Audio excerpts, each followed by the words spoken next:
దాదాపు 1952లో ITL establish చేసిన తర్వాత మొట్టమొదటిసారిగా గౌరవ ముఖ్యమంత్రి గారి ఆధ్వర్యంలో 3 ఫేజుల్లో ఐటీఐల్ని ఆధునీకరించుకునే దానికి అడ్వాన్స్ టెక్నాలజీ సెంటర్ తీసుకొచ్చారు ముఖ్యమంత్రి గారు.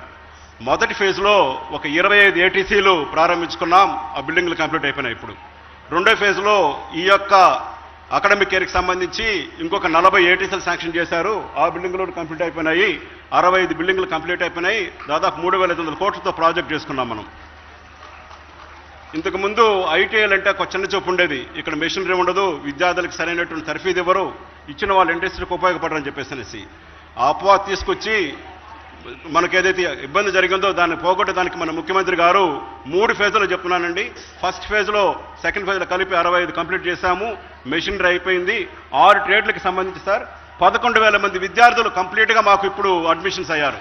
ఇప్పుడు ఈ ఏటీసీలకి కాంపిటీషన్ ఉంది. ఏ ఇంజనీరింగ్ విభాగాన్ని కూడా తీసిపోయినటువంటి యంత్రాలు మన దగ్గర ఉన్నాయి. మనకు అధునాతన యంత్రాలు ఉండడం వల్ల ఉద్యోగ అవకాశాలు పెరుగుతున్నాయి.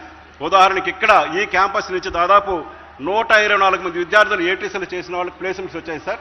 అది చాలా గొప్ప అవకాశం. ఇంతటితో గమనించకుండా మనకు ముఖ్యమంత్రి గారు ఒక ఆదేశం ఇచ్చారు, గ్రామీణ ప్రాంతాల్లో కూడా ఇటువంటి ఏటీసీలు కావాలని చెప్పేసి ఇంకొక 50 ఏటీసీలు కూడా శాంక్షన్ చేశారు సార్. అందుకు ధన్యవాదాలు తెలియజేస్తున్నాం సార్.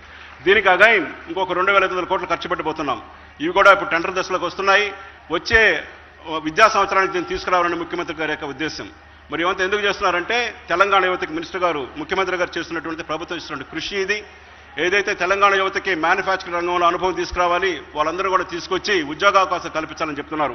ముఖ్యమంత్రి గారు ఇంకొక ఆదేశం కూడా ఇచ్చారు, మనకు విదేశాల్లో మంచి ఉద్యోగాలు ఉంటున్నాయి, జర్మన్, జపనీస్ అలాగే లాంగ్వేజ్ నేర్చుకుంటే వాళ్ళకు కూడాను కనీసం ఒక 5,000 మంది స్టూడెంట్స్కి జర్మనీ తర్వాత జపనీస్ లాంగ్వేజ్ నేర్పించాలనుకుంటున్నాం.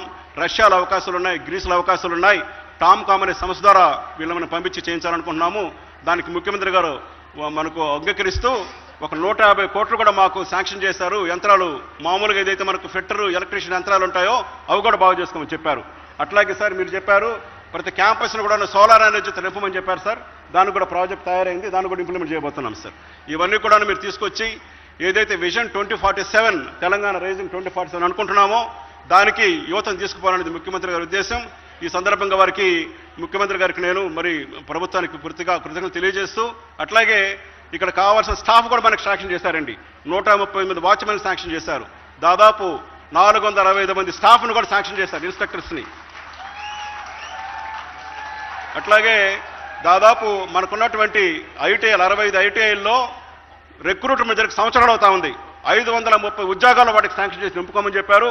ఈ సందర్భంగా ప్రిన్సిపల్ సెక్రటరీ లేబర్ ఎంప్లాయ్మెంట్ తరఫు నుంచి కృతజ్ఞతలు తెలుపుకుంటే సార్, మేము కూడా టీ-గేట్ అనే స్కీమ్ పట్టుకొచ్చాం sir. Telangana gateway for adaptive training and employment. కార్మిక ఉపాధి ట్రైనింగ్ ఫ్యాక్టరీస్ బాయిలర్స్ ఉన్నటువంటి సీనియర్ ఆఫీసర్స్ అందరూ కూడా మేము వెళ్ళి ఐటీఐలతో కూర్చుంటున్నాము, చైర్మన్లు పెట్టాము. వాళ్ళు వెళ్ళి ఈసారి మనకు 100% ఏటీసీ అడ్మిషన్స్ వచ్చాయి సార్. ఈ ఐటీఐలో కూడా 98% అడ్మిషన్స్ వచ్చాయి.